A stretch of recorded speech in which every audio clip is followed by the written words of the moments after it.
Olá, estudantes! Sejam bem-vindos a mais um vídeo do canal Neurologia e Mapas Mentais. Não esqueçam de curtir e compartilhar nossos vídeos. O assunto da aula de hoje é miastenia grave. Vamos lá? Vamos conversar sobre miastenia grave em relação ao histórico, à definição, à incidência, prevalência, etiologia, fisiopatologia, sinais e sintomas, diagnóstico diferencial, complicações clínicas, prognóstico, algumas classificações, o diagnóstico clínico, alguns exames complementares que são importantes nessa patologia especificamente, critérios de inclusão, casos especiais e algumas colocações sobre o tratamento. Todo esse mapa vai estar disponível para vocês para que possam completar. Vocês podem comparar as patologias que a gente já vem estudando no nosso canal e veem que umas têm algumas considerações que outras não têm. Como já falei de forma pregressa, é importante em algumas patologias destacar algumas coisas mais do que em outras pelas suas características básicas. Dessa forma, a miastenia grave é composta por essas colocações que nós vamos conversar com vocês na sequência. Lembrando, miastenia grave ou miastenia graves. No português, a gente usa o miastenia grave para ficar mais fácil para nós.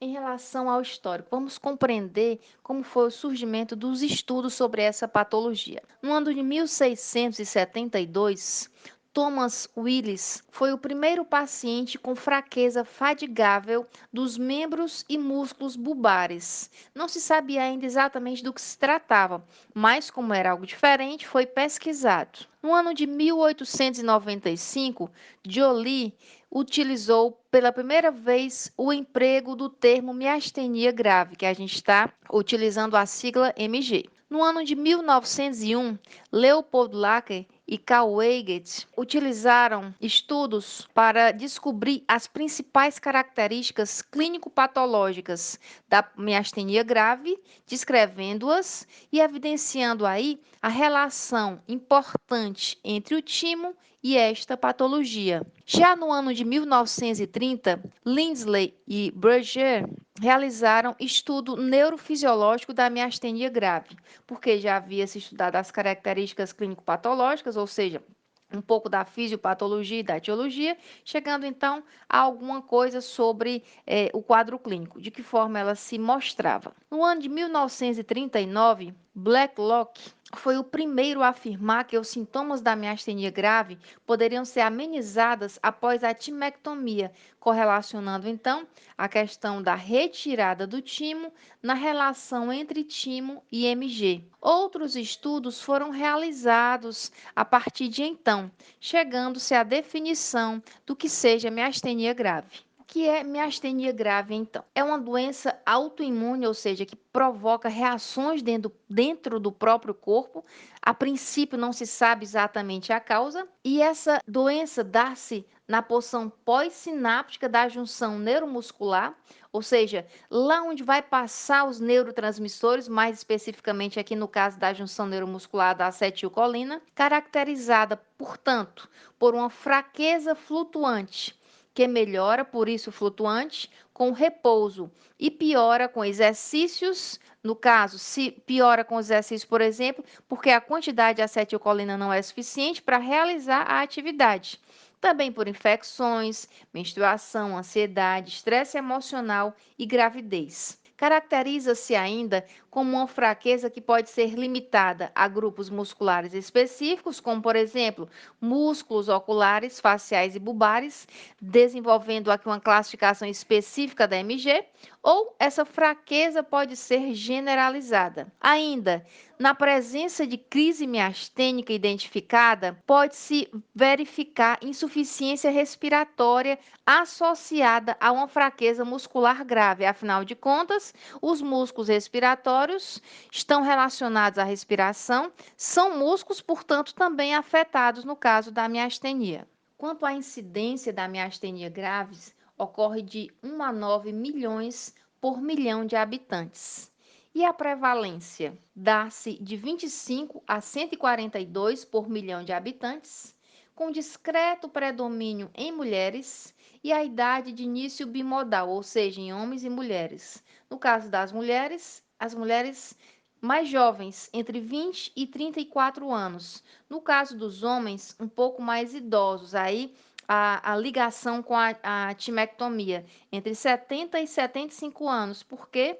Porque já são mais idosos, aí dá a probabilidade de ter algum tumor mais específico da patologia. Quais as causas da miastenia grave? Pode ser por anticorpos contra receptores de acetilcolina, e ao longo do nosso vídeo nós vamos utilizar essa terminação, ACH de acetilcolina e R de receptores, e alterações anatômicas bem estabelecidas. Só uma colocação. De fato, a miastenia graves é causada por uma quantidade insuficiente de acetilcolina ou por uma anormalidade nessa parede, nesse tecido da junção neuromuscular. O que acontece é que nessa sinapse há uma alteração, portanto, a resposta, ou seja, a contração da musculatura, não se dá a contento, não se dá de uma forma normal. Daí a fraqueza, daí o cansaço e assim por diante. Quanto às alterações anatômicas bem estabelecidas, pode-se colocar um aumento do tamanho da junção neuromuscular, e aí a quantidade de acetilcolina não seria suficiente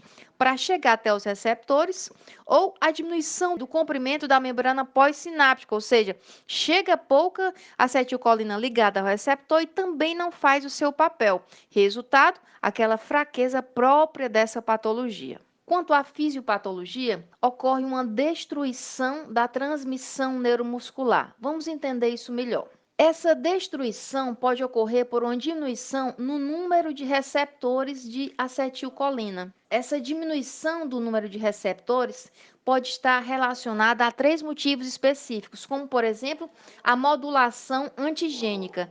Essa modulação antigênica pode estar relacionada à ligação de anticorpos aos receptores de acetilcolina, ou seja, se existe uma ligação que não seja da acetilcolina com seus receptores propriamente ditos, esse canal está ocupado, então não pode ter acetilcolina. Portanto, uma diminuição do número de receptores.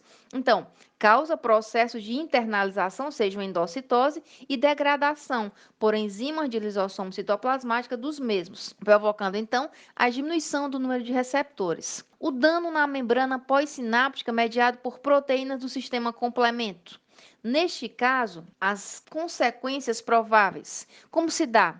Ocorre a lise, uma quebra localizada na membrana pós-sináptica mediada por essas proteínas do complemento. Diminui aí a membrana pós-sináptica, não chega a acetilcolina. Autoanticorpos podem ligar-se aos receptores de acetilcolina e dispararem uma cascata desse sistema complemento.